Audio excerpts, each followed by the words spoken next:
En la Casa Blanca se jugaba un juego que nadie debía conocer. Armas que cruzaban fronteras, dinero que cambiaba de manos en secreto y rehenes que se convertían en fichas de negociación. Todo mientras el presidente Reagan aseguraba al país que nada de esto existía. Esta es la historia del escándalo Irán-Contra, donde la verdad y la mentira se entrelazaron hasta casi derrumbar el poder. El presidente del optimismo, Ronald Reagan, llega a la Casa Blanca en 1981 como una promesa de claridad después del desencanto.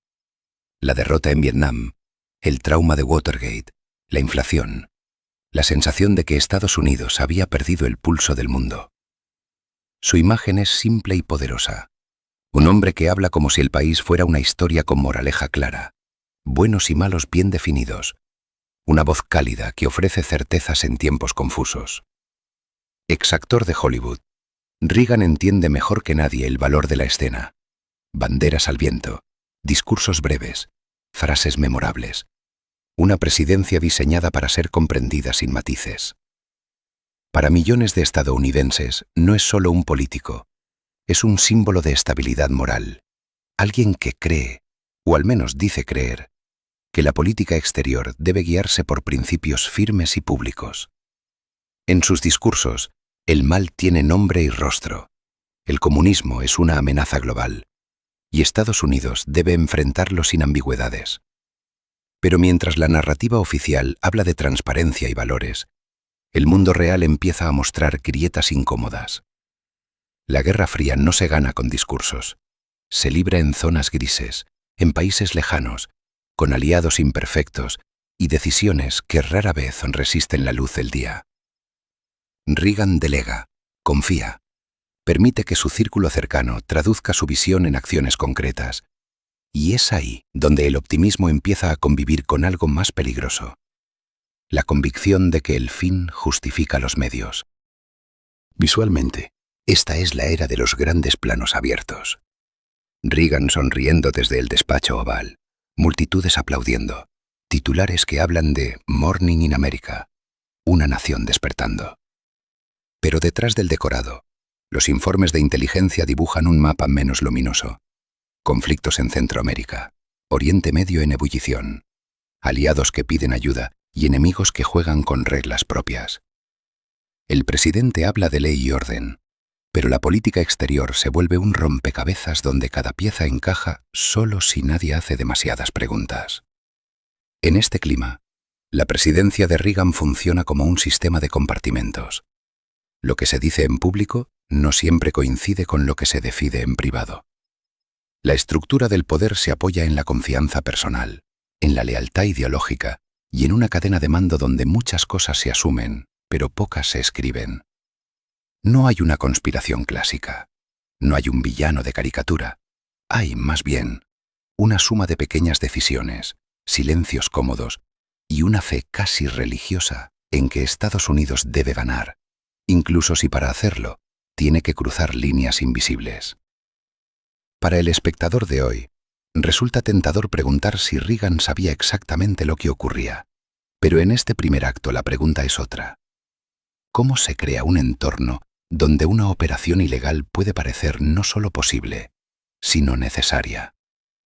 La respuesta está en la atmósfera, en la cultura política de la época, en una Casa Blanca que cree estar luchando una guerra moral y, por lo tanto, se siente autorizada a actuar en la sombra.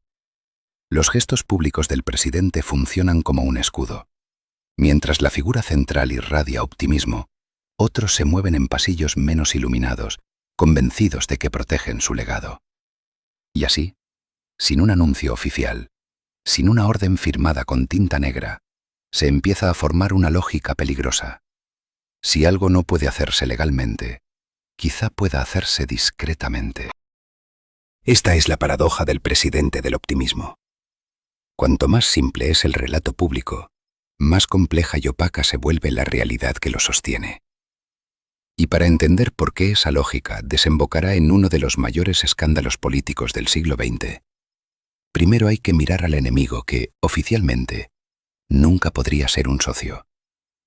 Porque el siguiente paso de esta historia nos lleva a un país que Estados Unidos juró no tocar jamás: Irán. Un enemigo llamado Irán. La Revolución Islámica de 1979 no solo derriba al Shah de Irán, aliado histórico de Washington. Rompe de golpe la lógica con la que Estados Unidos había entendido Oriente Medio durante décadas. En pocos meses, Irán pasa de socio estratégico a símbolo del caos, de bastión contra la influencia soviética, a un régimen imprevisible que habla un lenguaje religioso y político que en Washington nadie sabe cómo traducir. Las imágenes del asalto a la embajada estadounidense en Teherán y de los diplomáticos tomados como rehenes se incrustan en la memoria colectiva como una herida abierta.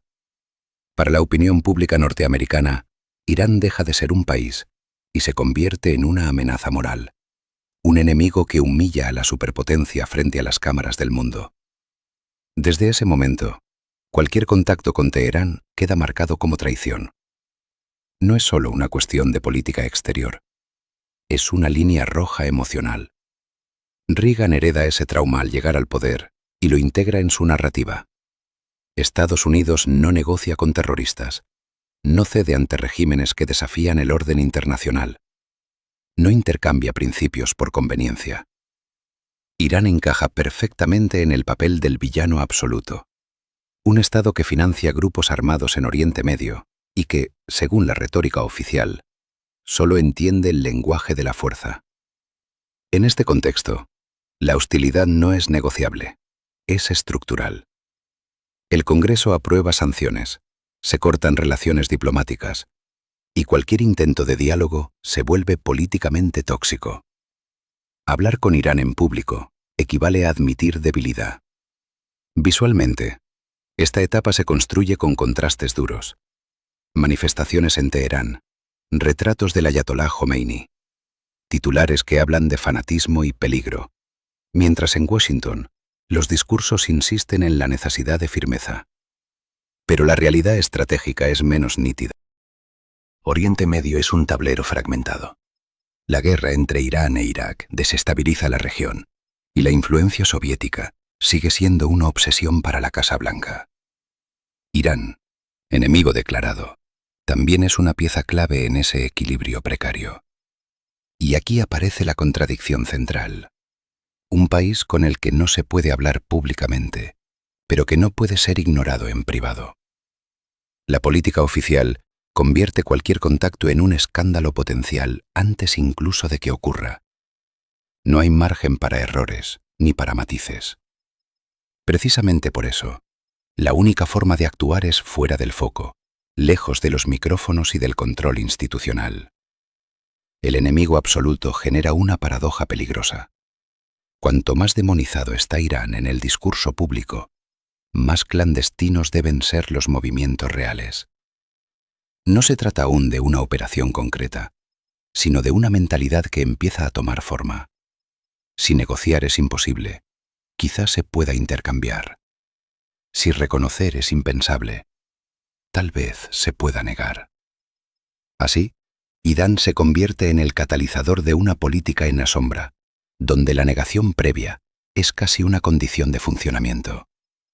Para la Casa Blanca, el problema ya no es solo qué hacer con Irán, sino cómo hacerlo sin que nadie lo sepa.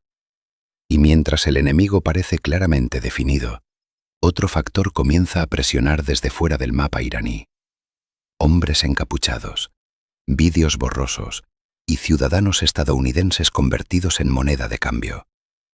Porque el siguiente capítulo no se desarrollará en Teherán ni en Washington, sino en un espacio difuso, donde los rehenes empiezan a dictar la agenda política. Y es allí donde la presión invisible transforma la hostilidad ideológica en decisiones desesperadas. Los rehenes y la presión invisible. La crisis de los rehenes en Irán no es simplemente un conflicto diplomático. Se convierte en un drama nacional que atraviesa la vida política, mediática y emocional de Estados Unidos. Desde noviembre de 1979, 52 ciudadanos estadounidenses son retenidos en la embajada de Teherán, y sus rostros aparecen diariamente en televisores y periódicos. La población los ve como víctimas inocentes, pero para los estrategas de Washington, estos rehenes representan algo más que vidas humanas. Son un instrumento de presión capaz de mover la política exterior y de influir en decisiones presidenciales. Cada mensaje cifrado, cada declaración pública de los secuestradores, genera una combinación de urgencia y miedo que obliga a la administración Reagan a equilibrar entre ética, ley y supervivencia política. El presidente se enfrenta a una paradoja: demostrar fuerza y firmeza ante un enemigo que ha humillado a su país, mientras busca desesperadamente una salida que salve vidas sin ceder a lo que podría percibirse como chantaje. Los rehenes se convierten en moneda invisible, en palanca que transforma decisiones que normalmente se tomarían en despachos tranquilos, en maniobras urgentes, secretas y riesgosas. Visualmente, este capítulo se construye con imágenes fragmentadas. Filas de manifestantes con pancartas de Free the Hostages, televisores con noticias en bucle, familias con fotos de sus seres queridos en las manos y, en contraste, mapas y documentos en el despacho oval, donde cada movimiento es calculado en secreto. A medida que pasan los meses, la presión se intensifica. Las elecciones presidenciales de 1980 se acercan, y cada retraso o error en la liberación de los rehenes amenaza con ser interpretado como debilidad. En este contexto, se abren canales no oficiales de comunicación, intermediarios discretos y mensajes codificados, todos diseñados para mantener opciones abiertas sin romper la narrativa pública de firmeza moral. La tensión no es solo política, sino psicológica. Cada envío de dinero, cada transferencia de armas potencialmente encubierta, cada negociación secreta está impregnada de riesgo, y un fallo puede derivar en escándalo o tragedia. La presión invisible de los rehenes comienza a empujar a la Casa Blanca hacia soluciones que no podrían justificarse ante el Congreso ni ante el pueblo estadounidense. Y ese empuje silencioso prepara el terreno para lo que será conocido como la Operación Irán-Contra. En esta etapa, la administración aprende que en la guerra política y diplomática, el enemigo no siempre está frente a ti. A veces está dentro, en la opinión pública, en los límites de la ley y en la necesidad de equilibrar vidas humanas con la percepción de poder. La pregunta que flota en cada despacho, cada reunión secreta y cada nota de inteligencia es inevitable. ¿Hasta dónde se puede llegar cuando los ojos del país están sobre ti y la vida de tus ciudadanos pende de un hilo invisible? Este dilema prepara el escenario para la siguiente fase: los contras, aliados incómodos, cuya existencia y financiamiento serán la siguiente línea de tensión entre la ley, la moral y la estrategia secreta. Y así, mientras los rehenes continúan como fichas en un tablero invisible, la Casa Blanca comienza a considerar opciones que oficialmente jamás admitiría. Los contras, aliados incómodos. En los años 80, mientras Estados Unidos lidia con la crisis de los rehenes en Irán, otro conflicto arde al sur: Nicaragua. Tras la Revolución Sandinista de 1979, el Frente Sandinista de Liberación Nacional llega al poder, derribando a la dictadura de Somoza. Para Washington, los sandinistas no son solo un gobierno incómodo. Son percibidos como aliados de Moscú, un avance comunista en el patio trasero estadounidense. La respuesta de la Casa Blanca es la creación y apoyo a los contras, grupos armados de oposición que luchan contra el gobierno sandinista. Estos hombres no son héroes ideales ni actores claros en la moral pública. Son combatientes con historias complejas, motivaciones mixtas y métodos que muchas veces rozan lo ilegal. Para Reagan, representan una herramienta estratégica: frenar la expansión del comunismo y demostrar que Estados Unidos no permite que su influencia sea desafiada en Centroamérica. Sin embargo, el problema es político y legal. El Congreso, consciente de los excesos previos de intervenciones estadounidenses en la región y presionado por una opinión pública escéptica, aprueba la enmienda Boland, una ley que prohíbe explícitamente financiar a los contras con fondos federales. Esto convierte a los contras en aliados incómodos, esenciales para los objetivos estratégicos de la Casa Blanca, pero imposibles de apoyar abiertamente sin violar la ley. Cada comunicación, cada suministro de armas o dinero, se convierte en un acto que debe ocultarse con cuidado, creando un laberinto de operaciones clandestinas y justificaciones internas. Visualmente, esta etapa se construye con imágenes de junglas nicaragüenses, guerrilleros entrenando bajo sombras densas, mapas estratégicos marcando fronteras y oficinas en Washington llenas de documentos tachados y teléfonos encriptados. El contraste es evidente. Mientras el país celebra la narrativa de firmeza ante Irán, otro conflicto ocurre en la penumbra, con aliados cuya reputación es tan dudosa como necesaria. La Casa Blanca se enfrenta a una tensión moral única. Apoyar a quienes combaten a un enemigo ideológico, pero hacerlo de forma que la ley no lo permita explícitamente. La clandestinidad se convierte en condición. La necesidad estratégica justifica la creatividad administrativa, y la administración empieza a diseñar un sistema donde el flujo de recursos y decisiones debe permanecer invisible, incluso a ojos de colegas cercanos. La historia de los contras no es solo política. Es un espejo de los límites del poder presidencial y de la flexibilidad ética que la situación parece exigir. La paradoja es evidente. Los hombres que luchan en Nicaragua son cruciales para la estrategia anticomunista, pero oficialmente no pueden recibir apoyo. Esta contradicción prepara el terreno para la siguiente fase. Una idea que no debía existir, un plan que combina enemigos y aliados, armamento y dinero, y que pondrá a prueba los límites de la lealtad, la ley y el secreto. Porque lo que comienza como apoyo indirecto, pronto se transformará en operaciones que la Casa Blanca ni siquiera podrá admitir públicamente. La idea que no debía existir. En algún momento de los primeros años de la presidencia de Reagan, en los pasillos del poder, surge una idea que desafía no solo la ley, sino la lógica tradicional de la política. Un plan secreto que no puede discutirse en reuniones oficiales, que no puede aparecer en memorandos ni en informes de inteligencia, que en teoría no debería existir, y sin embargo, empieza a gestarse como una solución a problemas que la Casa Blanca percibe como urgentes e insolubles. La presión de los rehenes en Irán, combinada con la imposibilidad de financiar abiertamente a los contras debido a la enmienda Boland, crea un caldo de cultivo donde los límites de la legalidad se vuelven relativos, y el secreto se convierte en el único medio para actuar. En este contexto, los asesores más cercanos de Reagan, figuras de confianza, leales y con experiencia en operaciones encubiertas, comienzan a trazar un esquema donde el dinero de ventas de armas a Irán podría ser redirigido a los contras en Nicaragua, generando así un flujo de recursos que el Congreso había prohibido, pero sin que existieran registros claros que lo implicaran directamente con la Casa Blanca. La idea se percibe como brillante, casi inevitable. Resolver dos problemas con un solo movimiento: asegurar la liberación de rehenes y continuar la lucha contra el comunismo en Centroamérica, mientras se mantiene la narrativa de firmeza moral y política ante la opinión pública. Sin embargo, su naturaleza clandestina implica un conjunto de riesgos extraordinarios.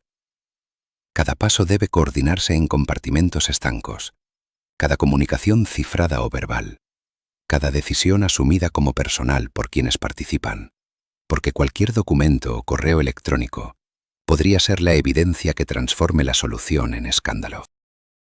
La atmósfera dentro de la Casa Blanca cambia. Los asesores aprenden a hablar con cuidado, a usar eufemismos y metáforas, a confiar en la memoria y no en los registros, a organizar reuniones que parecen casuales y a separar completamente lo que se hace de lo que se dice. La paradoja es que cuanto más efectiva se vuelve la operación, más imposible es explicarla. Y cuanto más necesaria se siente, más urgente es que permanezca invisible. Este proceso da lugar a una cultura de secretismo dentro de la administración. Funcionarios que saben demasiado se convierten en guardianes de la discreción. Cada error de comunicación es una amenaza potencial, y la presión psicológica se acumula a medida que la operación crece en complejidad. Aún así, la percepción de éxito inmediato, rehenes liberados, contención de los sandinistas, refuerza la convicción de que el riesgo vale la pena, que los resultados justifican la improvisación legal y la violación de normas explícitas.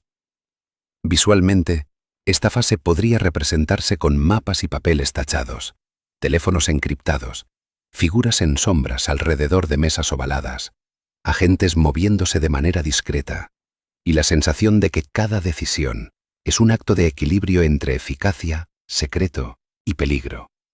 Un tablero donde cada movimiento en la penumbra podría cambiar la historia.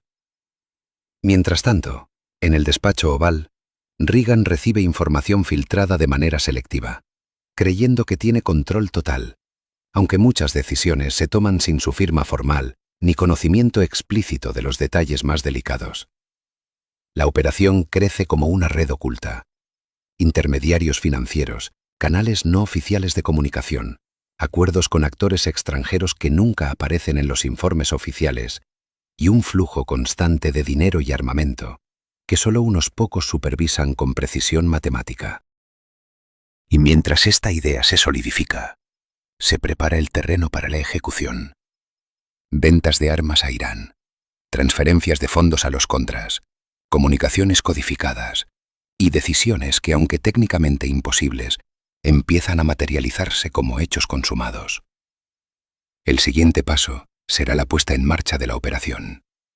Armas, dinero y vidas cruzando fronteras, en un entramado que, de salir a la luz, cambiará para siempre la percepción de la presidencia Reagan y de los límites del poder estadounidense. Armas por rehenes. La fase más explosiva del esquema clandestino comienza cuando la idea imposible se convierte en acción concreta. Armas estadounidenses empiezan a viajar, en secreto, hacia Irán, el enemigo absoluto al que públicamente Washington jura no vender nada ni negociar bajo ninguna circunstancia. El razonamiento interno es tan frío como arriesgado.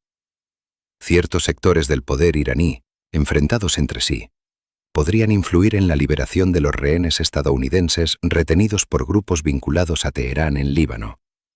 Y el incentivo sería el suministro limitado de armamento que Irán necesita desesperadamente en su guerra contra Irak. Oficialmente, esta lógica contradice todo lo que Reagan ha repetido ante cámaras y micrófonos. Estados Unidos no negocia con terroristas, no intercambia armas por vidas, no legitima a regímenes hostiles. Pero en la práctica, la operación avanza precisamente porque nadie quiere que quede constancia clara de quién la autoriza. La aprobación no se da como una orden escrita, sino como una sucesión de asentimientos ambiguos, conversaciones privadas, instrucciones verbales cuidadosamente formuladas para no dejar huella directa. Reagan, según las versiones posteriores, aprueba el contacto indirecto con elementos moderados iraníes, convencido de que no se trata de una negociación clásica, sino de una maniobra estratégica para salvar vidas y, de paso, abrir una brecha en un régimen hostil.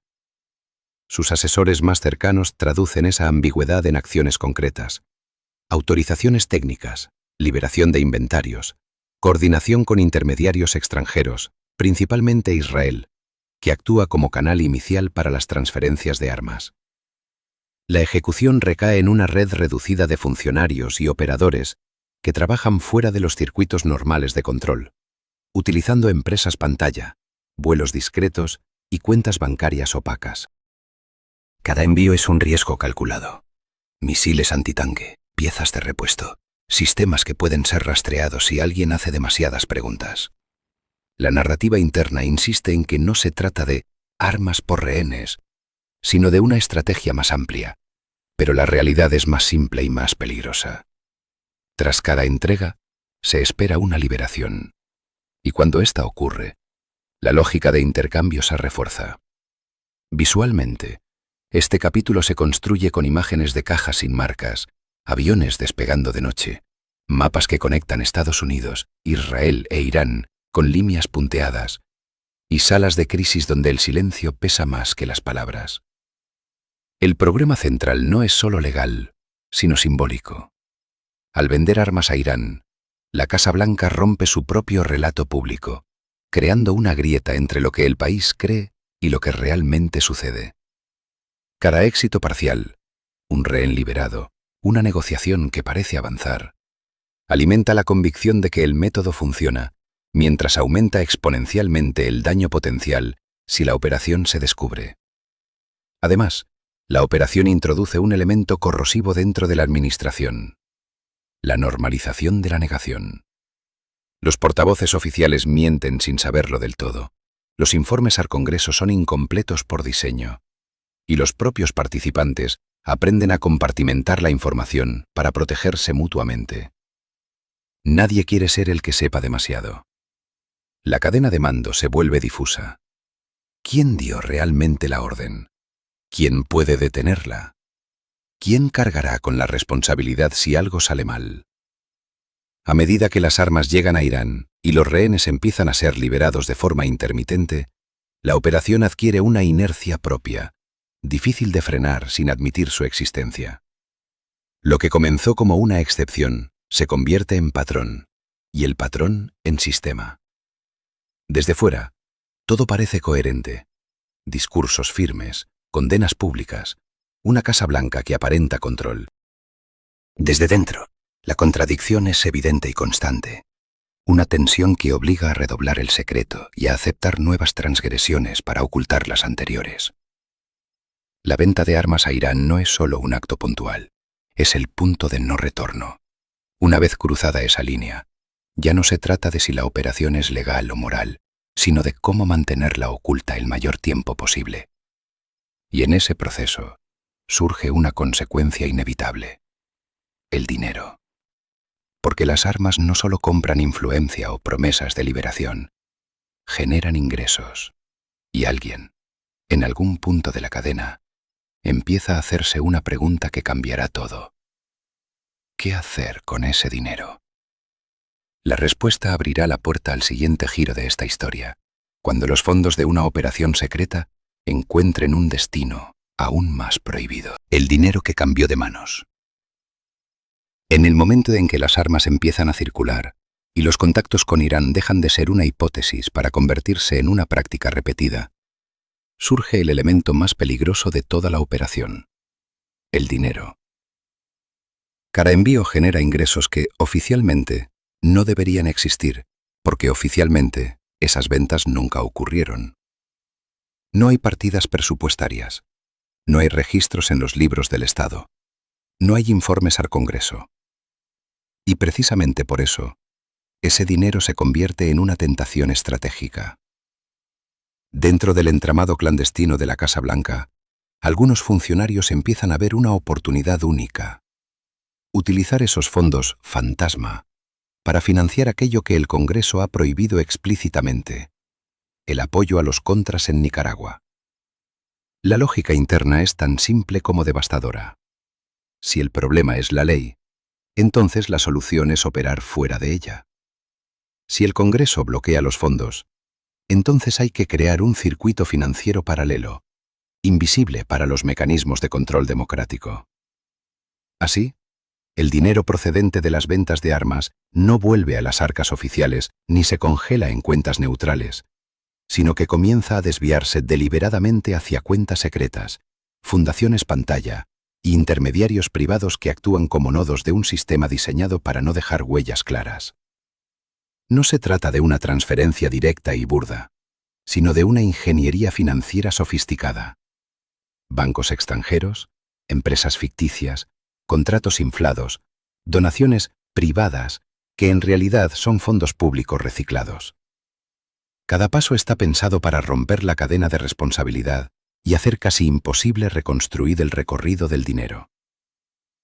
En este punto, la operación deja de ser solo una violación de la política exterior y se convierte en un desafío frontal al sistema constitucional estadounidense.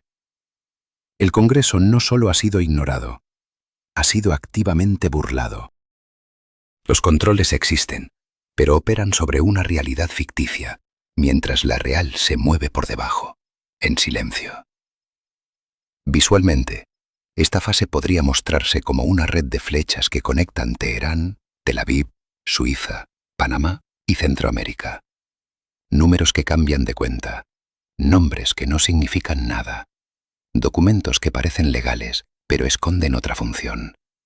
En Washington, el discurso público sigue intacto, pero en los márgenes del poder se consolida una certeza inquietante. El presidente gobierna un país donde una parte de la política se financia sin autorización democrática. Los contras reciben armas, entrenamiento y apoyo logístico gracias a un dinero que, en teoría, no existe. Y esa dependencia refuerza la necesidad de mantener el secreto a toda costa. Cada éxito militar en Nicaragua valida retrospectivamente la decisión. Cada avance refuerza la idea de que el sistema paralelo funciona mejor que el oficial. Pero el precio psicológico y político es enorme. Los funcionarios implicados cruzan una frontera invisible. Ya no solo ejecutan órdenes ambiguas, ahora administran recursos ilegales, toman decisiones financieras que afectan a guerras reales y a vidas humanas, sin supervisión ni legitimidad formal. La compartimentación se vuelve aún más extrema. Pocos saben de dónde viene realmente el dinero. Menos aún saben a dónde va exactamente. Y casi nadie conoce el cuadro completo. Este aislamiento protege la operación, pero también la vuelve frágil. Un error contable, una pregunta incómoda de un banco, un intermediario descontento. Cualquier fisura puede revelar el esquema entero. Además, el desvío de fondos introduce una contradicción moral imposible de disimular. Mientras Reagan habla de respeto a la ley y valores americanos, su administración sostiene una guerra mediante un mecanismo que recuerda más a una organización clandestina que a un Estado democrático. La negación se institucionaliza. Si algo sale mal, no hay actas, no hay órdenes firmadas, no hay responsables claros. El dinero, al cambiar de manos, cambia también la naturaleza del escándalo. Ya no se trata solo de armas por rehenes, sino de un sistema de financiación ilegal diseñado para anular la voluntad del Congreso. Y cuanto más tiempo funciona, más difícil resulta detenerlo, porque detenerlo implicaría admitirlo. La operación entra en una fase de autojustificación permanente. Se sigue porque ya se ha empezado. Se oculta porque revelarla sería devastador. Se expande porque parece eficaz. Pero toda red clandestina tiene un punto débil, y en este caso, no será un idealismo traicionado ni una confesión voluntaria, sino un accidente, un imprevisto, un evento aparentemente menor que nadie pudo controlar. Porque cuando el dinero fluye en la sombra, basta una sola grieta para que todo el edificio se venga abajo. Y esa grieta llegará no desde un despacho en Washington, sino desde el cielo, en un lugar donde la operación jamás pensó ser observada. Una red en la sombra. En el centro operativo de la trama aparece una figura que no es presidente ni secretario de Estado, pero que terminará personificando todo el escándalo. El coronel Oliver North. Oficial del Consejo de Seguridad Nacional, North no es un político electo ni un estratega visible. Es, más bien, el administrador de la clandestinidad, el hombre que convierte ideas ambiguas en procedimientos concretos. Su posición es perfecta para ello, lo suficientemente cerca del poder para recibir instrucciones implícitas, pero lo bastante lejos como para no dejar rastros formales. A su alrededor se construye una red en la sombra, que funciona con reglas propias, donde la lealtad personal sustituye a la jerarquía institucional, y el secreto se convierte en el valor supremo. Las comunicaciones no siguen los canales oficiales. Se usan teléfonos seguros, mensajes cifrados, intermediarios que no preguntan demasiado, y reuniones que nunca figuran en agendas públicas. Cada palabra es medida, cada término cuidadosamente elegido para poder ser negado después. No se habla de armas, se habla de material. No se habla de dinero, se habla de apoyo. No se habla de órdenes, se habla de entendimientos. El lenguaje mismo se vuelve una herramienta de protección. North coordina envíos, autoriza pagos, mantiene contacto con intermediarios extranjeros y con los contras, todo mientras crea la ilusión de que nada de eso está ocurriendo. La operación no deja huellas oficiales porque se diseña precisamente para eso. No hay contratos firmados por funcionarios de alto rango. No hay documentos archivados. No hay cadenas de mando claras que un investigador pueda seguir con facilidad. Visualmente, esta etapa es un laberinto de pasillos oscuros, oficinas con luces tenues, trituradoras de papel funcionando sin pausa, archivadores vacíos y pizarras borradas una y otra vez. A medida que la red crece, también lo hace la paranoia. Cada filtración potencial es tratada como una amenaza existencial. Los documentos sensibles son destruidos sistemáticamente. Las notas manuscritas se eliminan tras su uso, y la memoria humana se convierte en el principal soporte de la operación. Un soporte frágil, pero difícil de auditar. North actúa convencido de que está protegiendo al presidente y al país, que su trabajo sucio es el precio necesario para preservar una imagen pública intacta. Esa convicción le permite cruzar límites que, en otro contexto, serían impensables.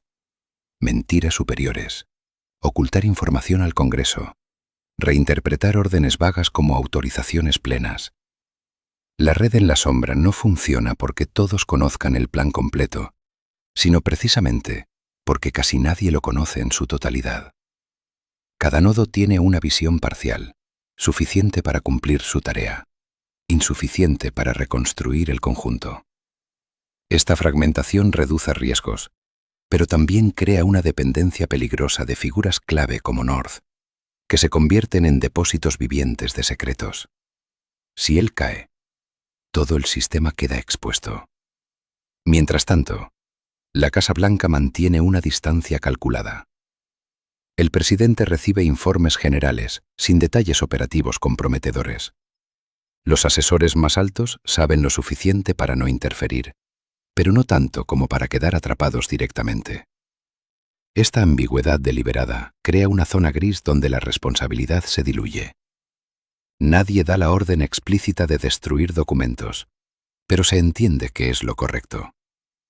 Nadie firma la autorización final, pero la operación sigue avanzando. La red se sostiene sobre silencios compartidos y sobre la convicción de que el secreto es sinónimo de patriotismo.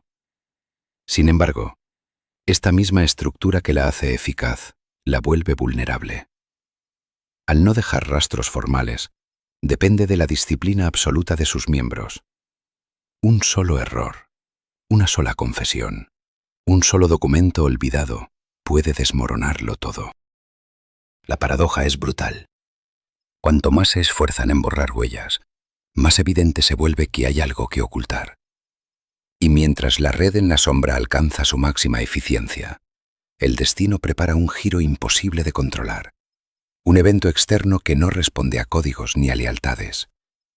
Porque ninguna operación clandestina, por sofisticada que sea, puede prever el azar. Y será precisamente un accidente, lejos de Washington, el que ilumine de golpe aquello que se diseñó para permanecer invisible. El accidente que lo reveló todo. La red cuidadosamente tejida durante años, con Oliver North y sus intermediarios moviendo armas, dinero y comunicaciones cifradas, parecía impenetrable, hasta que un solo error cambió el curso de la historia. No fue una investigación, ni un periodista, ni un acto deliberado de traición. Fue un accidente, un evento fortuito que abrió la primera grieta en la operación.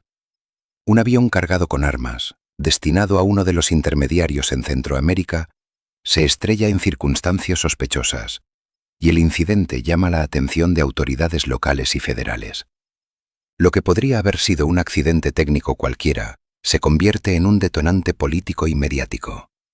La investigación del siniestro revela documentación parcial, registros de vuelos inusuales, contactos telefónicos que no deberían existir. Este hecho aislado genera preguntas inevitables. ¿Cómo llegó ese armamento hasta allí? ¿Quién ordenó los vuelos? ¿Quién financió la operación? Cada pieza de evidencia, por pequeña que sea, empieza a dibujar un patrón que, hasta entonces, solo existía en la memoria compartimentada de unos pocos funcionarios de la Casa Blanca. La reacción dentro de la administración es inmediata y tensa. Todos comprenden que lo que hasta ese momento era secreto, ahora puede filtrarse. que la narrativa oficial de firmeza moral y respeto a la ley está en riesgo de derrumbarse en cuestión de semanas. La investigación inicial es cautelosa. Nadie quiere alarmar al presidente ni a los legisladores, pero los fiscales y agentes federales comienzan a percibir indicios de un flujo de armas y dinero que viola leyes explícitas. En paralelo, la prensa comienza a recibir rumores, pequeñas pistas que no parecen conectarse entre sí, pero que, una vez compiladas, muestran la magnitud de la operación. Lo que antes era compartimentado y controlado, ahora se mueve por inercia. Cada actor implicado consciente de que cualquier declaración equivocada podría ser su ruina. La combinación de accidente, evidencia tangible y rumores filtrados crea un efecto dominó. Interrogatorios, auditorías, preguntas incómodas en el Congreso, memorandos internos que intentan proteger a los responsables y finalmente testimonios de testigos que no pueden ocultar lo que saben. La operación, que se diseñó para ser invisible, empieza a hacerse visible desde múltiples ángulos. Visualmente, este capítulo se podría representar con aviones caídos en paisajes remotos, cajas abiertas con armas a medio exponer, investigadores tomando fotos y notas, líneas de comunicación interceptadas y oficinas en Washington donde los teléfonos suenan sin parar y los rostros de los asesores reflejan preocupación y tensión. La paradoja es evidente. Un solo accidente, un error aparentemente menor, tiene el poder de revelar un entramado que se mantuvo oculto durante años, mostrando que incluso los sistemas más sofisticados de secreto absoluto son vulnerables a los imprevistos. A partir de este momento, la Casa Blanca ya no controla completamente la narrativa. Los hechos empiezan a escapar, y la operación Irán-Contra entra en una fase de exposición inevitable, donde cada movimiento futuro será observado, cuestionado y juzgado, y donde la política, la lealtad y la ley comienzan a chocar de manera pública y dramática. Y mientras el país empieza a enterarse, la administración enfrenta la pregunta más peligrosa de todas. ¿Hasta qué punto sabían los líderes supremos de Washington sobre lo que ocurría en la sombra? ¿Y quién pagará el precio de una verdad que no podía permanecer oculta para siempre? La Casa Blanca niega. Cuando los primeros indicios del escándalo comienzan a filtrarse a la prensa y al Congreso, la respuesta de la Casa Blanca es inmediata, uniforme y cuidadosamente calibrada. Negar, minimizar y confundir. Cada declaración pública se diseña para proyectar normalidad y control, mientras en los pasillos internos la tensión alcanza niveles extremos.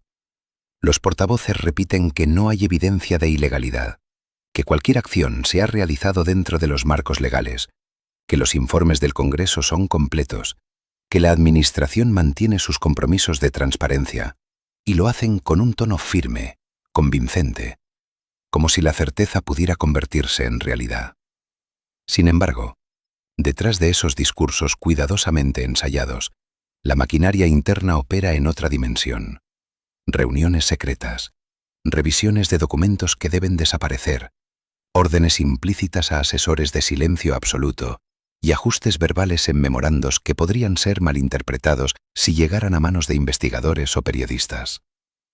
Cada versión oficial contiene pequeñas inconsistencias, cambios de énfasis y contradicciones que, aunque sutiles, comienzan a acumularse y a ser detectadas por los observadores más atentos. Una palabra diferente aquí, un término evitado allá, una justificación que no coincide con los hechos conocidos, y el efecto es acumulativo. La percepción de control y transparencia empieza a fracturarse. Mientras tanto, dentro del despacho oval y de los niveles más altos de la administración, surge una pregunta que nadie quiere responder en público, pero que todos se hacen en privado. ¿Cuánto sabía el presidente Reagan de lo que estaba ocurriendo? La figura presidencial se mantiene como un icono de optimismo y autoridad moral, pero la complejidad de la operación Irán-Contra, con sus múltiples intermediarios, flujos de dinero clandestinos, envíos de armas y contactos secretos, hace que la línea de responsabilidad directa sea borrosa. Algunos asesores aseguran que el presidente estaba informado de forma general. Otros sostienen que conocía solo ciertos elementos, y algunos creen que su involucramiento es total, aunque no formalmente documentado. La Casa Blanca aprovecha esa ambigüedad para construir su defensa. La falta de evidencia escrita directa sobre la participación presidencial permite afirmar con firmeza que Reagan no ordenó ni aprobó actos ilegales, y que cualquier desviación fue iniciativa de subordinados. Sin embargo, la acumulación de testimonios contradictorios, filtraciones de documentos parciales y descubrimientos de transacciones financieras ocultas empieza a erosionar la credibilidad de esa narrativa. Cada miembro del equipo que testifica debe equilibrar la lealtad a la administración con el riesgo legal, y cada omisión calculada o justificación retorcida aumenta la sensación de encubrimiento sistemático. La estrategia de negación pública se ve reforzada por la prensa favorable y los aliados políticos, que repiten el discurso oficial y enfatizan la complejidad de la situación, argumentando que cualquier intento de simplificar los hechos sería injusto y confuso, y que la administración ha actuado siempre en interés nacional. Pero en paralelo, otros medios, investigadores y legisladores empiezan a reconstruir el patrón completo. Siguen el rastro del dinero, los vuelos, las comunicaciones y los envíos de armas, y las contradicciones oficiales se vuelven cada vez más difíciles de sostener. La Casa Blanca se encuentra entonces en un terreno peligroso, atrapada entre la necesidad de mantener la apariencia de inocencia y la evidencia que crece de manera imparable. Cada entrevista, cada conferencia, cada memorando público es un acto de riesgo calculado, donde una palabra mal elegida puede comprometer a todos.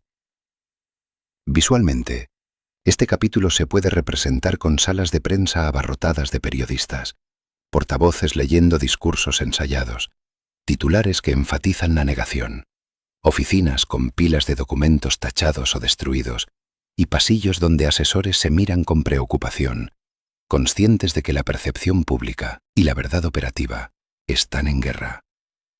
La negación se convierte en un juego de equilibrio imposible. Proyectar firmeza y control, mientras internamente se sabe que las piezas de la operación Irán Contra están siendo expuestas gradualmente y que la línea entre conocimiento, responsabilidad y complicidad se vuelve cada vez más difusa. En última instancia, la pregunta sobre lo que Reagan sabía no es solo un detalle histórico. Es el núcleo del conflicto, porque si el presidente tenía conocimiento, incluso parcial, de las violaciones a la ley, la legitimidad de la presidencia misma se ve amenazada.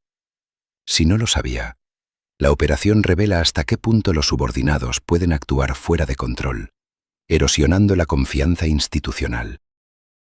Cada contradicción en las declaraciones públicas, cada versión ajustada a posteriori, cada eufemismo cuidadosamente elegido, contribuye a una narrativa de ocultamiento que finalmente sienta las bases para audiencias, investigaciones y juicios mediáticos, donde la verdad ya no puede permanecer confinada a los compartimentos de la sombra, y donde la Casa Blanca debe enfrentar la paradoja central: mantener la imagen de integridad mientras la evidencia demuestra lo contrario.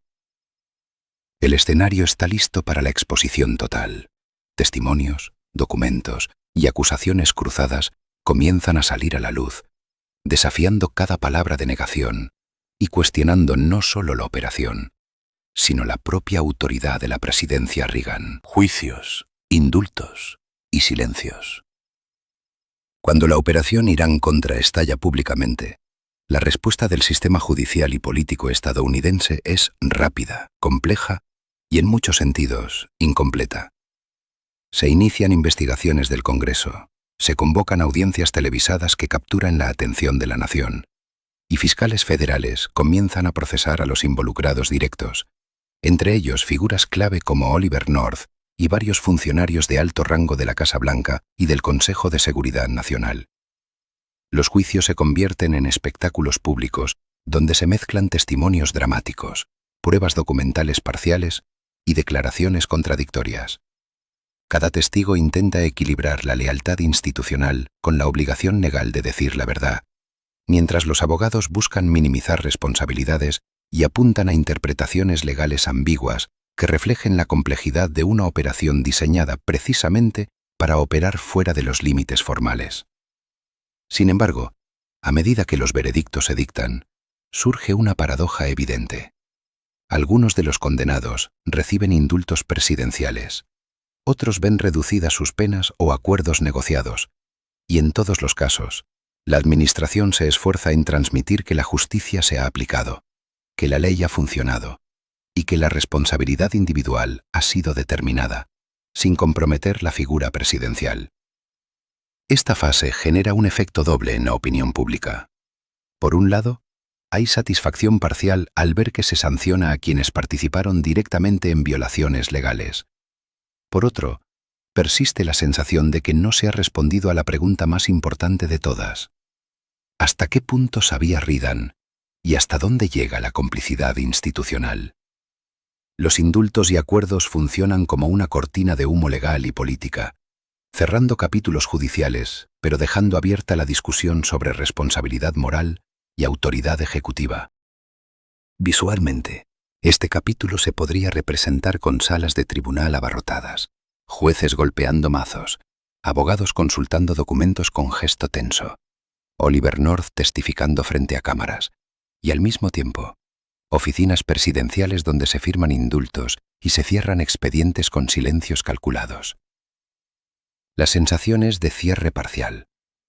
La operación ha sido expuesta, algunos culpables han sido sancionados, pero la verdad completa permanece fragmentada, distribuida entre testimonios, memorias filtradas y documentos parcialmente revelados.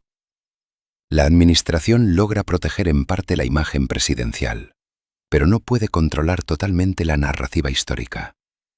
Los juicios y los indultos crean un mosaico ambiguo, donde la ley, la política y la ética se entrelazan, mostrando que, incluso cuando se aplican sanciones, los límites de la responsabilidad ejecutiva y de la verdad oficial siguen siendo objeto de debate. Mientras los medios publican análisis, entrevistas y editoriales que cuestionan la eficacia de las sanciones y la profundidad de la complicidad, la nación comienza a enfrentar una lección compleja. La política clandestina deja huellas invisibles que la justicia formal no siempre puede borrar. Y las decisiones tomadas en la sombra, aunque parcialmente sancionadas, marcan un precedente sobre hasta dónde puede llegar un gobierno en nombre de la seguridad nacional, la ideología y la percepción pública.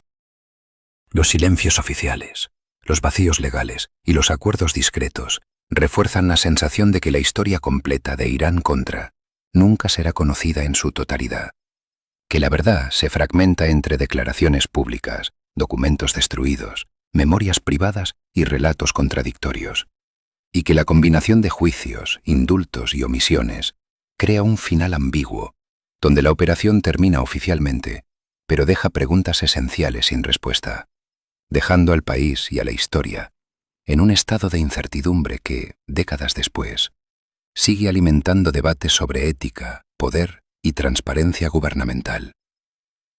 Y así, el escándalo se cierra formalmente, pero la sombra de Irán-Contra continúa proyectándose sobre la presidencia y sobre la memoria colectiva de Estados Unidos, recordando que el secreto, una vez desplegado, nunca desaparece por completo. El escándalo que no cayó.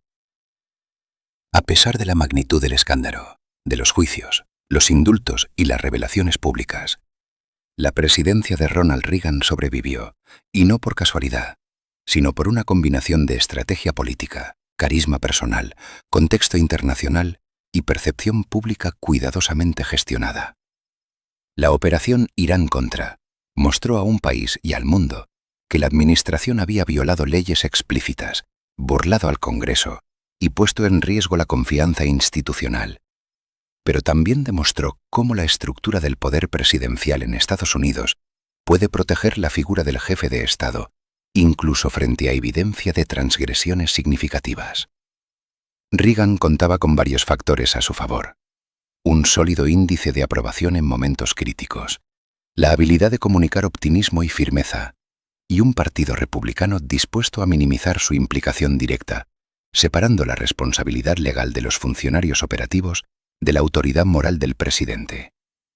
Además, la complejidad del escándalo, con intermediarios extranjeros, cuentas secretas, destrucción de documentos y operaciones compartimentadas, dificultó que se pudiera trazar una línea clara que implicara directamente a Reagan en decisiones ilegales.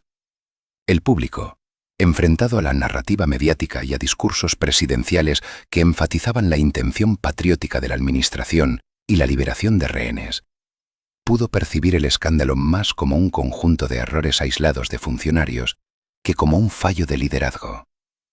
Esta dinámica permitió que la presidencia no solo sobreviviera políticamente, sino que incluso mantuviera parte de su prestigio internacional. La percepción de que Estados Unidos actuaba con firmeza en asuntos de seguridad y lucha contra el comunismo persistió, mientras las contradicciones internas se ocultaban tras capas de negación, silencio y justificación estratégica. El caso Irán-Contra también reveló algo más profundo sobre los límites de la autoridad en Estados Unidos.